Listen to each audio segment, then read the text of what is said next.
আওয়ামী লীগ যারা গত ১.৫ দশক ধরে বাংলাদেশের রাজনীতির শীর্ষে, রাজনীতির মাঠে নানা গুঞ্জন, বিরোধী শক্তির তৎপরতা আর রাজনৈতিক চাপ সবকিছু মিলিয়ে অন্তর্বর্তী সরকার গতকাল শনিবার আওয়ামী লীগের কার্যক্রম নিষিদ্ধ ঘোষণা করেছে।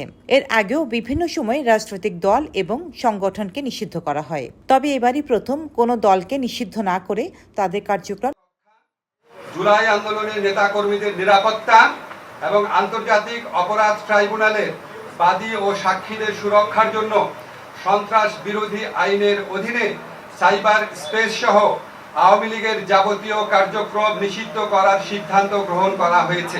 ১৯৭১ সালের ২৬শে মার্চ মুক্তিযুদ্ধের প্রাক্কালে আওয়ামী লীগকে নিষিদ্ধ করে দখলদার পাকিস্তান সরকার।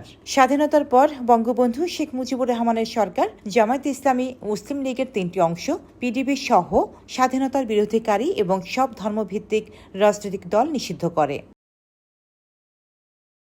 ১৯৭৫ সালের ২৫শে জানুয়ারি আওয়ামী লীগ সহ সব রাজনৈতিক দল বিলুপ্ত করে একদলীয় শাসন চালু করেন শেখ মুজিব, গঠন করেন বাকশাল। ৭৫-এর ১৫ই আগস্টের পর বাকশালের কার্যক্রম সহ সব রাজনৈতিক তৎপরতা বন্ধ করা হয় সামরিক আইনে। রাষ্ট্রপতি আবু সাদাত মোহাম্মদ সায়েম ১৯৭৬ সালের রাজনৈতিক কার্যক্রমে নিষেধাজ্ঞা তুলে নেন। এই সময় বাকশাল থেকে বেরিয়ে আওয়ামী লীগ পুনরুজ্জীবিত করেন জোহরা তাজউদ্দিন সহ জ্যেষ্ঠ নেতারা। তবে নেতৃত্বের বিরোধে আওয়ামী লীগ মালেক এবং আওয়ামী লীগ মিজান দুই ধারায় বিভক্ত হয়। শেখ হাসিনার নেতৃত্বে আসার পর আব্দুর রাজ্জাকের নেতৃত্বে আওয়ামী লীগ ভেঙে আবার বাকশাল গঠিত হয়। এর আগে ১৯৭৯ সালে রাষ্ট্রপতি জিয়াউর রহমানের সময় জামাত সহ নিষিদ্ধ সব দল রাজনীতিতে ফেরার সুযোগ পায়, তবে সে বছরই ভোটের রাজনীতিতে ফিরতে পারেনি। জামাত নেতারা ইসলামিক ডেমোক্রেটিক লীগ নামের একটি দলের প্রতীকে নির্বাচনে অংশ নেয়। ২০১৩ সালের আওয়ামী লীগের শাসন আমলে হাইকোর্ট জামায়াত ইসলামের নিবন্ধন বাতিল করেন। গত বছর আওয়ামী লীগ সরকার জামায়াত ও ছাত্র শিবিরকে সন্ত্রাস বিরোধী আইনে নিষিদ্ধ করে। জুলাই গণঅভ্যুত্থানে শেখ হাসিনা সরকারের পতনের পর গঠিত ডক্টর মোহাম্মদ ইউনূসের নেতৃত্বাধীন অন্তর্বর্তী সরকার গত আগস্টে এ নিষেধাজ্ঞা তুলে নেয়।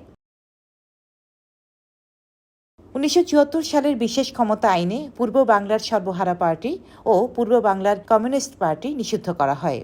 দুটি বামপন্থী মাওবাদী সংগঠন এখনও নিষিদ্ধ। এছাড়া ২০০৫ সালে দেশজুড়ে বোমা হামলার পর জামায়াতুল মুজাহিদিন বাংলাদেশকে সন্ত্রাস বিরোধী আইনে নিষিদ্ধ করা হয়। ২০০৯ সালে হিজবুত তাহরির নিষিদ্ধ হয়। সর্বশেষ গত বছরের ২৩শে অক্টোবর ছাত্রলীগকে সন্ত্রাস বিরোধী আইনে নিষিদ্ধ করা হয়। বাংলাদেশের অন্যতম বড় রাজনৈতিক দল আওয়ামী লীগকে নিষিদ্ধ ঘোষণা করা হয়েছে, তবে এটা কোনো বিচ্ছিন্ন ঘটনা নয়। এর আগেও দেখা গেছে রাষ্ট্র যখন চাপে থাকে তখন কঠোর সিদ্ধান্ত নিতে দ্বিধা করে না।